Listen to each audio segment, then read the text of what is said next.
నమస్తే. ఈరోజు మీకు సమ్మర్ స్పెషల్ పెసరపప్పుతో చారు చూపించబోతున్నా. అంటే పెసరపప్పు చారు దానికి కావాల్సినంటే ముందుగా నేను ఒక గ్లాస్కి ముందుగా పోస్తున్నాను. ఇది శుభ్రంగా కడిగి పక్కన పెట్టుకుందామండి.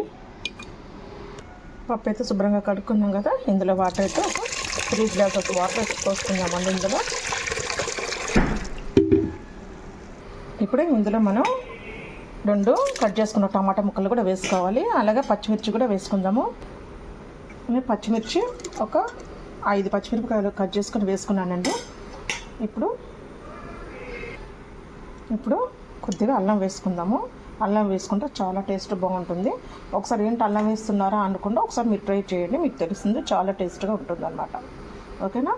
ఇప్పుడు మనం ఒక 4 రెప్పల కరివేపాకు కూడా వేసుకుందాము. అలాగే పసుపు కూడా వేసుకుందామండి. పసుపు 1 స్పూన్ వేసుకుంటున్నాను. కారం కూడా ఇప్పుడే వేసేస్తున్నాను. నేనైతే ఎలా చూపించానో అలాగే చేసుకోండి. చాలా టేస్ట్గా ఉంటుంది, చాలా బాగుంటుందండి. నేను కొద్దిగా వేసాను కాబట్టి నిండుగా 2 స్పూన్లు వేసాను. ఉప్పు కారాలు మీ టేస్ట్ని బట్టి వేసుకోవాలి. నేనైతే ఉప్పు మాత్రం ఇప్పుడు వేయట్లేదు. ఓకేనా. ఇప్పుడు ఇందులో కొద్దిగా ఆయిల్ వేసుకుందామండి. 1 స్పూన్ వేసుకుంటే సరిపోతుంది. ఇప్పుడు మనము కట్ చేసిన ఉల్లిపాయ ముక్కలు కూడా ఇప్పుడే వేసుకోవాలన్నమాట. ఇదంతా ఒకసారి కలుపుకోవాలండి. కలుపుకొని స్టవ్ మీద పెట్టేసుకుంటే సరిపోతుంది. మెత్తగా ఉడికించుకొని ఈలోపు మనం చింతపండు నానేసుకుందాం.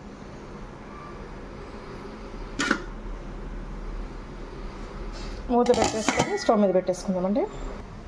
నేను పెట్టేసాను కదా. ఇప్పుడు నేను ఆన్ చేసేసుకుంటున్నాను. నేను మీకు మాత్రం ఈ కుక్కర్లోనే చూపిస్తున్నాను. ఓకేనా. మీకు మాత్రం మీరు కూడా ఇలా వండుకుంటున్నారు. ఈ కరెంట్ కుక్కర్లో, ఎలక్ట్రానిక్ కుక్కర్లో అయితే మీకు నేను చూపించబోతున్నాను అండి. ఒకవేళ మీరు వండుకోవాలంటే ఇలాగే వండేసుకోండి. ఏం లేదు. మన దీంట్లో మనం వాడేటప్పుడు చెక్క గరిటెలు వాడుకుంటే ఎలాంటి షాక్ లాంటిది రాదనమాట. ఓకేనా. ఈ లేపు మనం ఈ చింతపండుని శుభ్రంగా కడిగేసుకొని నానబెట్టేసుకుందామండి. మనం చారు అనుకున్నాం కదా, కుక్కర్లో చాలా త్వరగానే ఉడికిపోతుంది. సరే, ఇదంతా వాటర్లో వేసి తీసి పక్కన పెట్టేసుకొని వాటర్ వేసుకొని నానబెట్టేసుకుందాం. తొందరగా ఈజీ అయిపోతుంది అనమాట మనం రసం తీసుకుంటానికి. అయితే వాటర్ అయితే వేసుకుందాం చింతపండు మునిగే వరకు. మీరు ఎంతవరకు అయితే పులుపు తింటారో అనండి ఆ పులుపుని చూసుకొని చింతపండు వేసుకోండి. పులుసు అనేది చూస్తున్నారు ఇంత చాలు. మన గట్టిగా నొక్కి చూస్తే ఎంత ఉండాలంటే మన నిమ్మకాయ సైజు ఉంటే సరిపోతుంది. పులుపు కొంచెం తగ్గించి తినే వాళ్ళతో కొంచెం తగ్గించి వేసుకోనండి. లేదు మేము సమానంగా తింటామంటే కొంచెం ఎక్కువ వేసుకోండి. నేను కూడా పక్కన పెట్టేసుకుందామండి. చూసేద్దామండి. 10 నిమిషాలు అయిపోయింది కదా, చక్కగా ఉడికిపోయింది. నేను స్టవ్ ఆఫ్ చేసుకుందాము.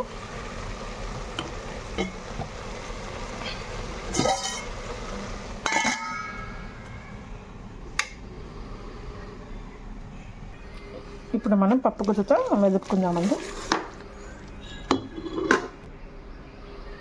చక్కగా మెదిగిపోయింది కదా. ఇప్పుడు మనం చింతపండు రసం వేసుకుందాం. ఉప్పు చింతపండు రసం వేసుకుందాము.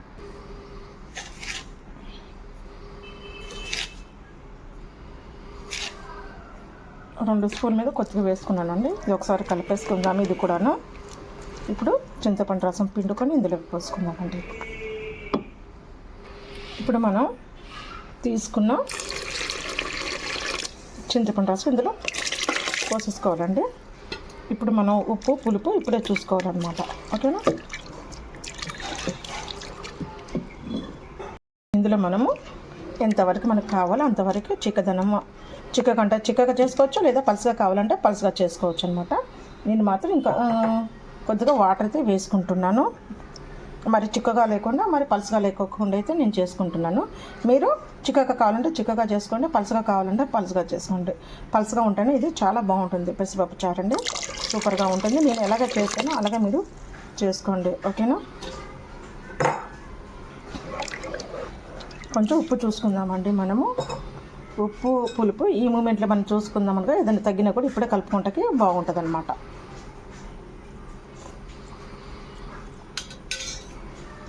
అన్నీ సరిపోయాయండి. మీరు కూడా ఇలాగే చేసుకోండి. ఇప్పుడు మనం తాలింపు పెట్టేసుకుందాము.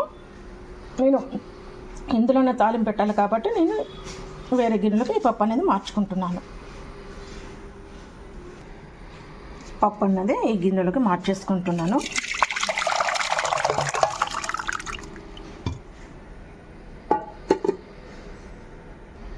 నేను ఇదే గిన్నె పెట్టేసుకుంటున్నానండి. ఇదే గిన్నె పెట్టేసుకున్నాను.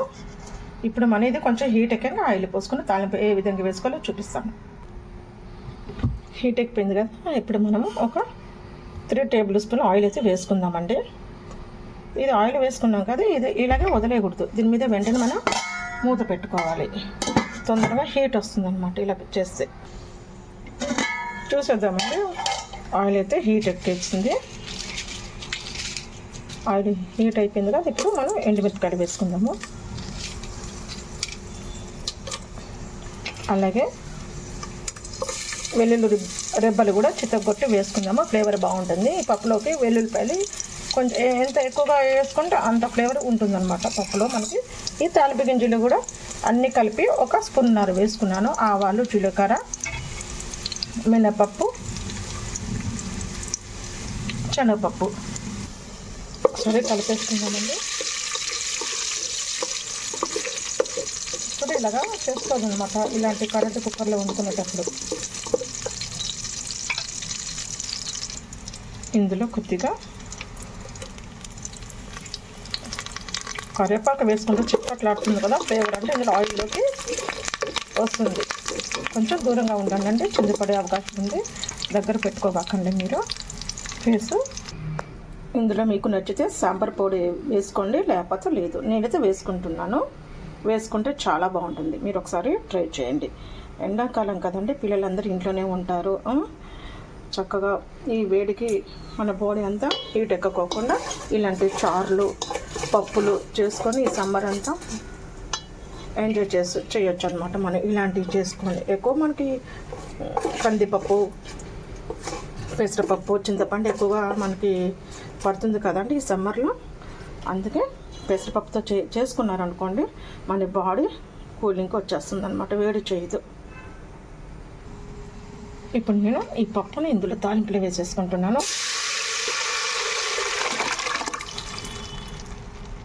ఇవి పైన బుడగలు వచ్చేదాకా ఉంచాలి, లేదంటే కొద్దిగా మరిగేదాకా ఉంచాలి. ఎందుకంటే మనం ఇందులో చింతపండు పోసాం కదా, అది పచ్చిగా వాసన లేకోకుండా ఇది కూడా మరగటాక అనమాట ఇందులో పోసింది.